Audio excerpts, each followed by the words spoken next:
Chaque seconde de chaque journée, un homme produit plus de 1000 spermatozoïdes. Ce qui représente 60 000 spermatozoïdes par minute, ou 14 millions en l'espace d'une soirée.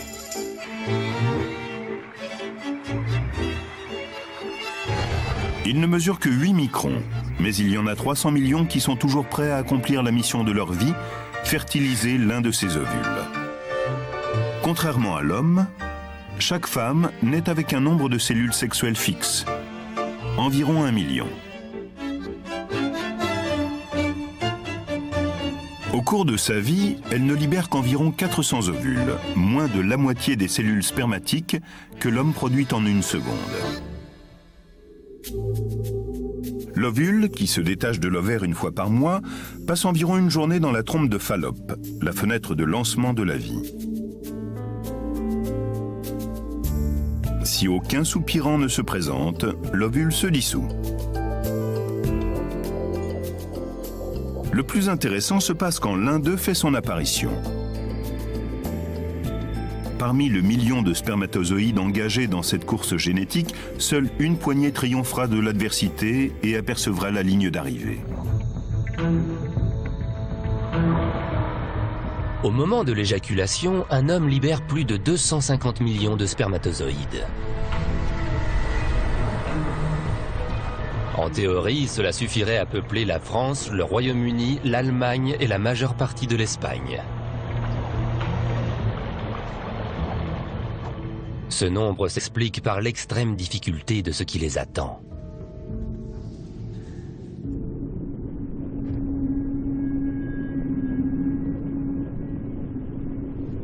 Dès leur arrivée dans le corps de la femme, il y a un premier obstacle. Si elle n'est pas en période d'ovulation, les spermatozoïdes meurent. La plupart du temps, l'entrée de l'utérus est bloquée par du mucus.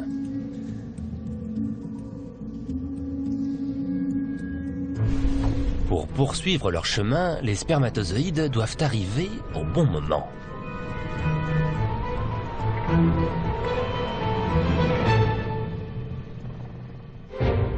Quelques jours par mois, le corps féminin leur facilite la tâche.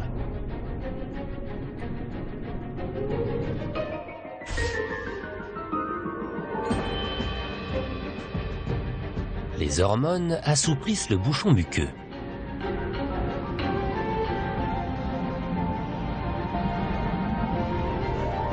Cette barrière se transforme pour leur montrer la route et leur faciliter le passage.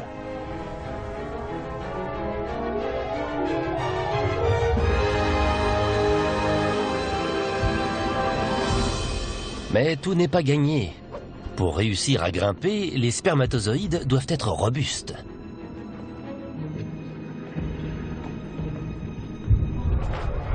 Seuls les plus vigoureux y parviendront.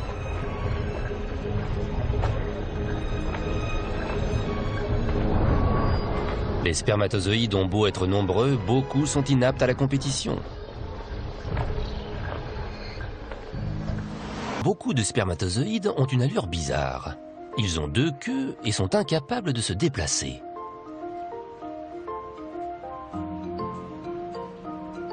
La plupart sont déformés et peu mobiles. Beaucoup sont morts, trop lents ou déboussolés.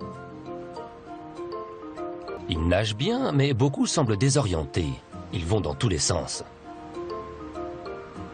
Pourtant, il n'y a rien d'anormal. Environ 85% des spermatozoïdes sont inutilisables. C'est pour cela que les hommes en produisent autant, même s'il y a des variations entre les individus. Il y a quelques siècles, les savants croyaient que chaque spermatozoïde renfermait un petit être humain en miniature, qu'ils appelaient un homunculus.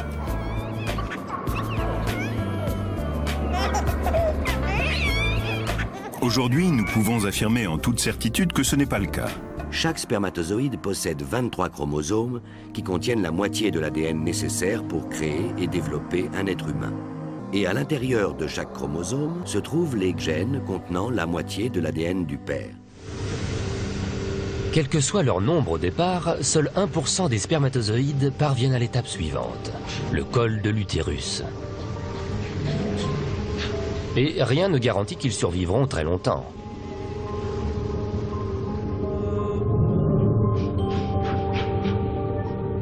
Les spermatozoïdes étant des corps étrangers, ils sont considérés comme des intrus. Le système immunitaire de la femme tente donc de les détruire. Le col de l'utérus est un labyrinthe où les pièges sont nombreux. C'est parfait pour les embuscades.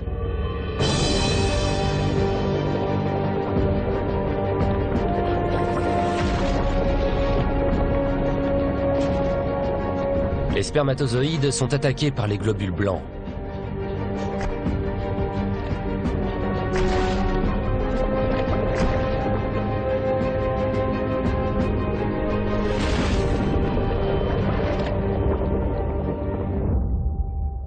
Quand les rescapés atteignent la sécurité d'une trompe, il peut n'en rester qu'une vingtaine sur les 250 millions du départ.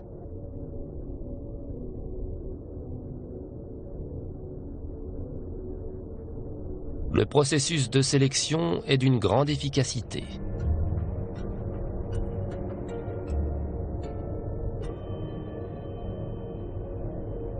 Sa réussite n'est plus à prouver.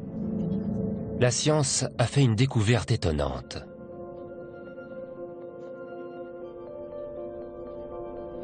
Le corps féminin prend en charge les spermatozoïdes qui ont survécu à la course d'obstacles.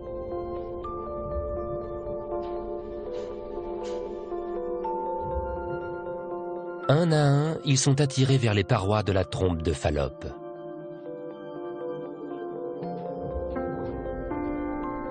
Puis ils sont neutralisés. Ils sont encore vivants, mais endormis.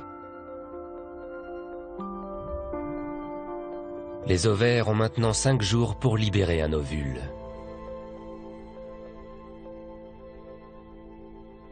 Contrairement aux spermatozoïdes, les ovules sont en quantité limitée.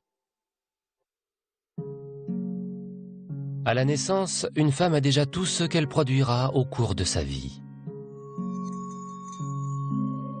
Le moment venu, l'ovule remonte à la surface et mûrit.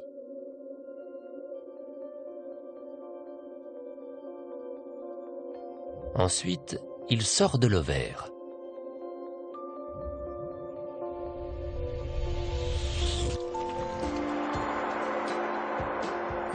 Il flotte jusqu'à l'entrée de la trompe.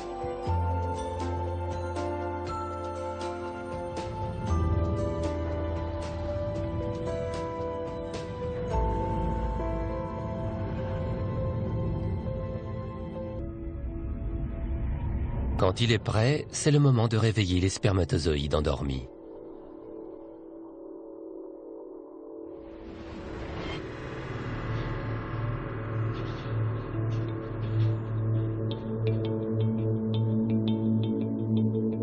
L'ovule envoie un signal chimique pour les attirer à lui.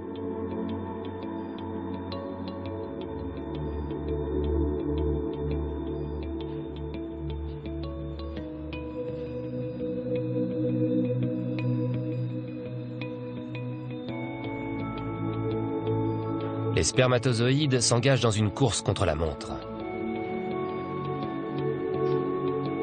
Ils ont déjà fait beaucoup de chemin, mais il n'y aura qu'un seul vainqueur.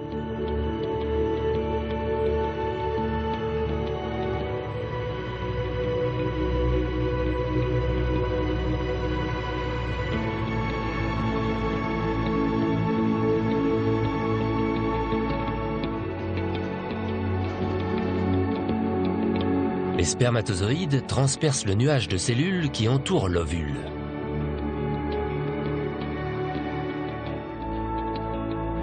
Finalement, l'un d'eux parvient jusqu'à l'enveloppe en dessous. C'est un instant décisif.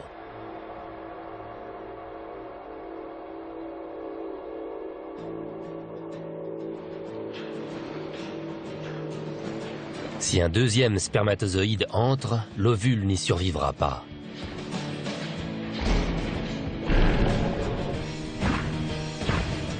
Il doit donc se protéger. Les granules corticaux s'ouvrent et durcissent pour rendre l'ovule impénétrable.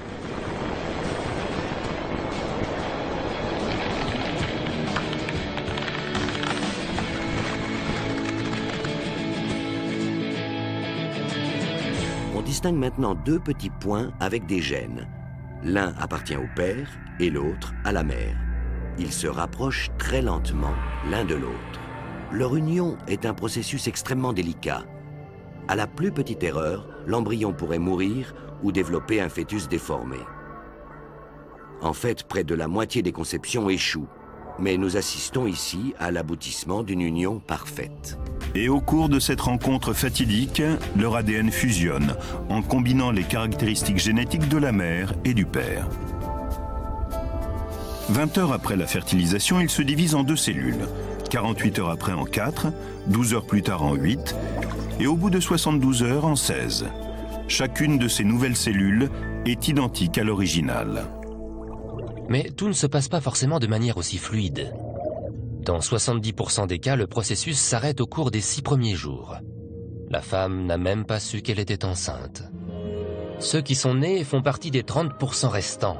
Leurs cellules ont continué à se diviser pour fabriquer leur corps. Pendant les quelques jours qui suivent, l'ovule fertilisé descend le long de la trompe de Fallope en direction de l'utérus, tout en continuant à croître et à se diviser. Environ 4 jours après la conception, l'œuf achève son voyage dans les trompes. Il arrive dans l'utérus. Nous sommes maintenant dans l'utérus, où le petit œuf vient d'arriver par l'ouverture claire située en haut à droite.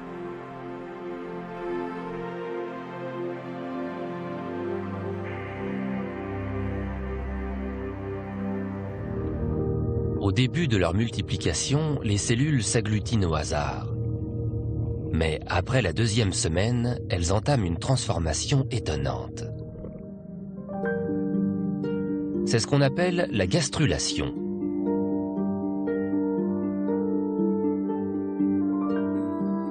On la voit bien sur ces embryons de grenouilles. Les cellules se différencient. Elles décident de devenir un cœur, un cerveau, des intestins ou des muscles.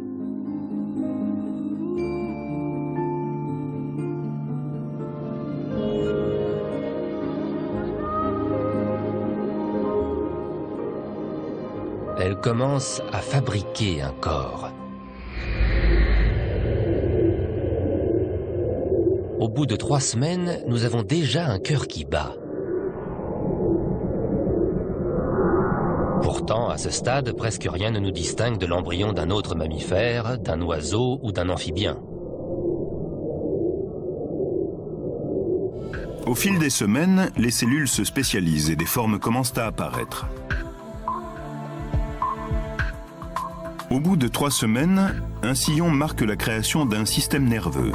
Le haut du tube deviendra un cerveau et la partie inférieure la moelle épinière.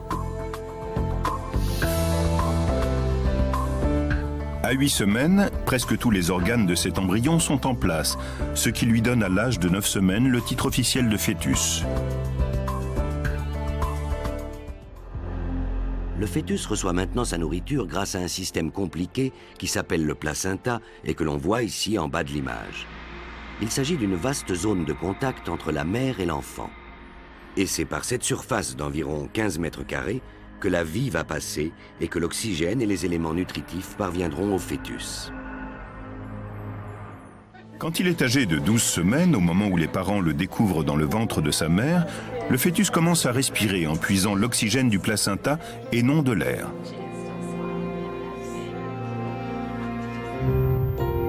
Il peut déjà donner des coups de pied et de poing. À 14 semaines, il est capable de déglutir et de sucer son pouce. À 24, il entend. À 32 semaines, il réagit à la musique et à la voix. Ah, je vois les yeux, le nez, la bouche.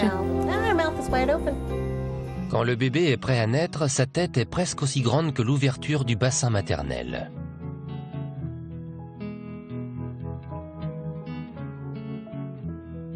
Elle doit abriter un cerveau qui a besoin de temps pour se développer.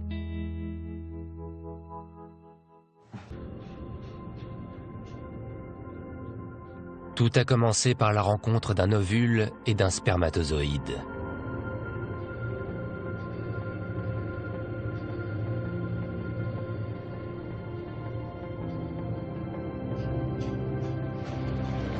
Il a fallu surmonter de nombreux obstacles et entamer un long processus de fabrication.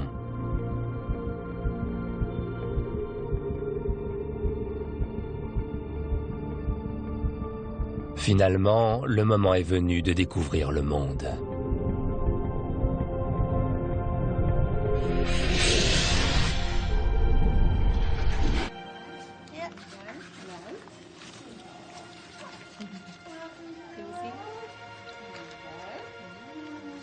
Je vais vous le montrer avant de l'emmener. Le voilà. Il est beau, n'est-ce pas?